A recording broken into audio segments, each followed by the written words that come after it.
Mas e aí, tem alguém Aí falando tem alguma esse coisa? caso, né? Prostitutes. Vamos nessa? Vamos lá, rapaz. O Caio, de 6 em 6 meses eu tenho uma relação extraconjugal com uma prostituta para conter os meus hormônios e não fazer besteira maior. O que você acha disso? Eu acho que isso é um panaca. O cara tá aí na onda. Acho que é um panacão para conter os hormônios. Aí qual era a besteira maior que ele acha que iria fazer?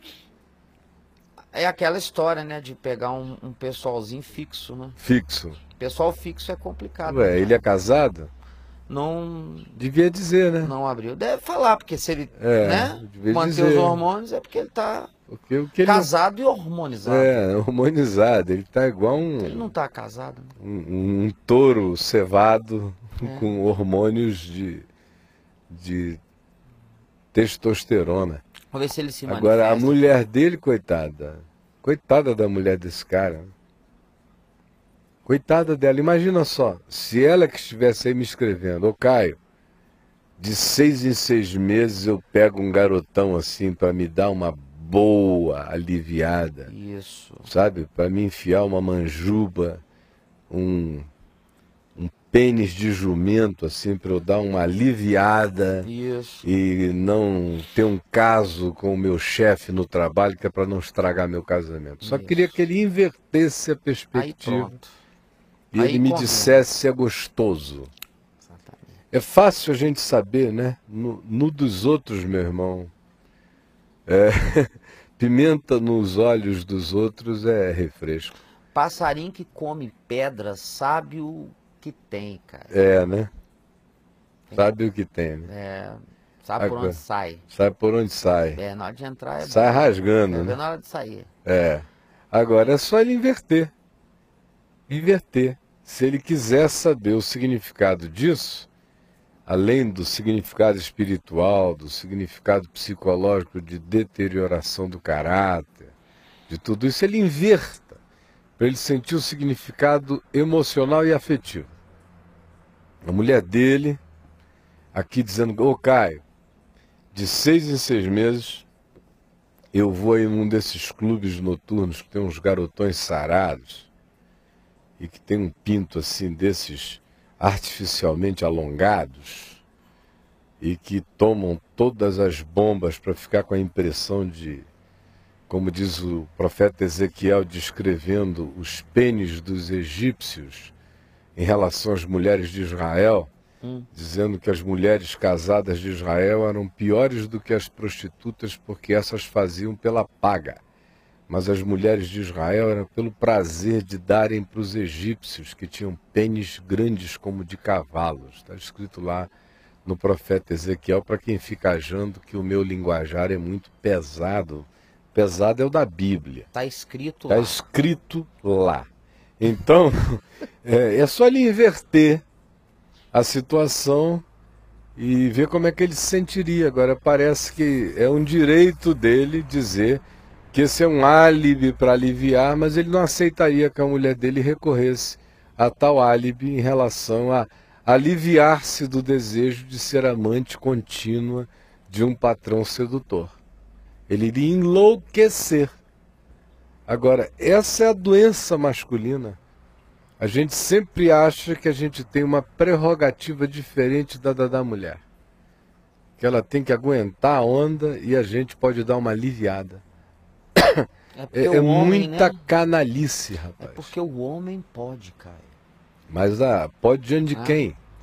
Não, Diante do cultura é Senhor essa. que julga vivos e mortos? É. Diante daquele que disse que o desejar uma outra mulher, cobiçar com olhar impuro já adulterou com ela? É a mesma coisa, meu amigo.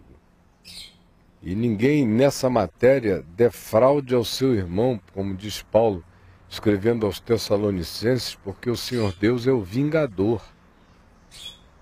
É o vingador. O pessoal fica só pensando na graça de Deus e querendo usar a graxa da graça para servir de KY.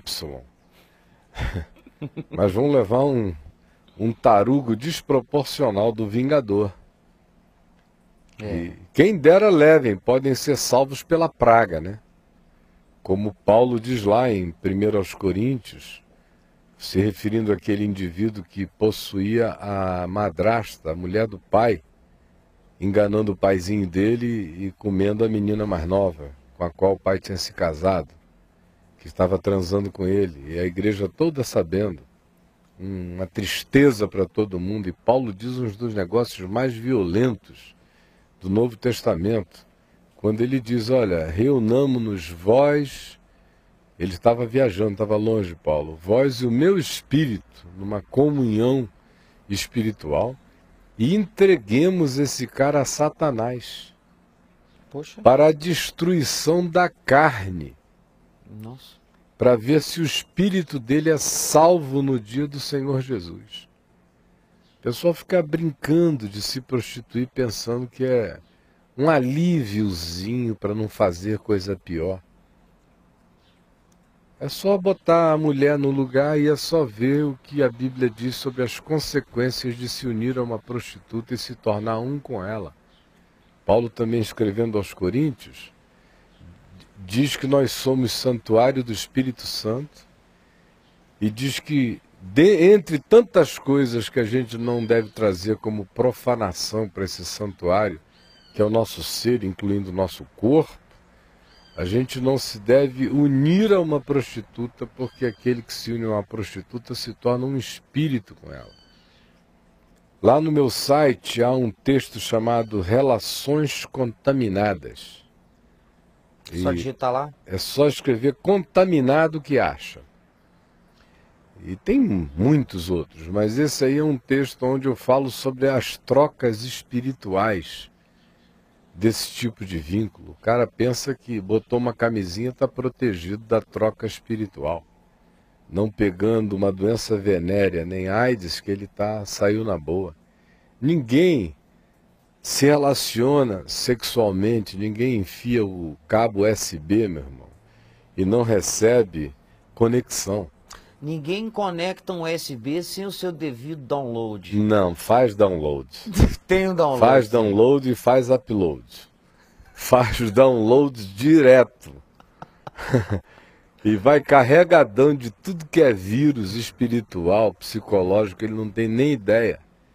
Então o pessoal fica só pensando que é uma proibição de Deus, assim, de um rigor ascético divino, uma implicância de Deus com o sexo fora do casamento, é porque contamina o ser.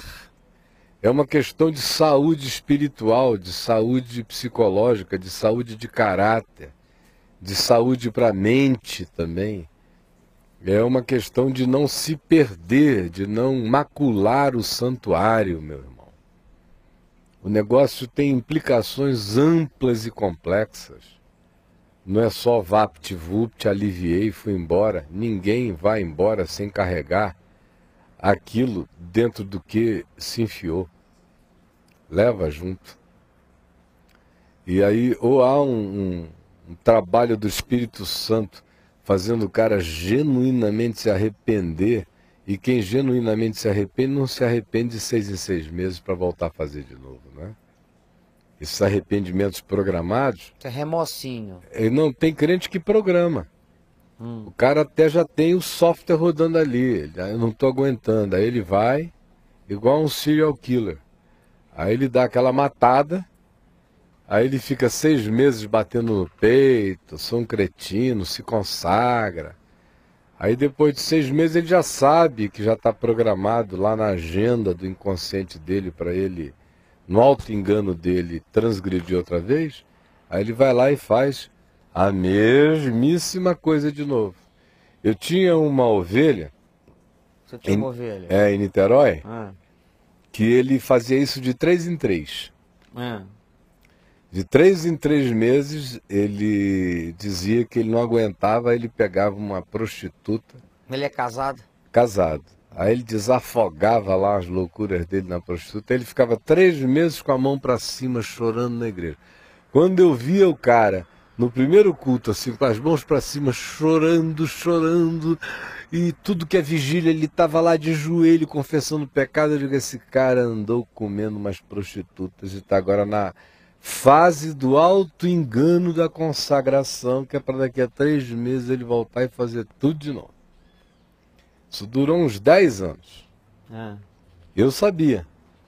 E falava com ele, dizia, rapaz, você está se fazendo mal. Conclusão, ele desenvolveu, de tanta culpa, ele desenvolveu surtos psicóticos e acabou entrando numa esquizofrenia. Que isso, cara? É, porque fica rachado. Tem uma banda dele que quer cultivar a virtude. Tem um outro lado em sombra. Chega uma hora, meu amigo, que a irreconciliação é grande. E como ele não queria abrir mão do compromisso dele com Deus e não queria abrir mão das pulsões sexuais dele, da permissividade para de 3 em 3 meses fazer aquilo, ele se fragmentou na psicose básica dele, a tal ponto que desenvolveu uma esquizofrenia e 10 anos depois a esposa descobriu e o deixou. E ele está hoje aí, morando na casa da mãe, já com 60 anos de idade, os filhos não querem nada com ele todo desgraçado.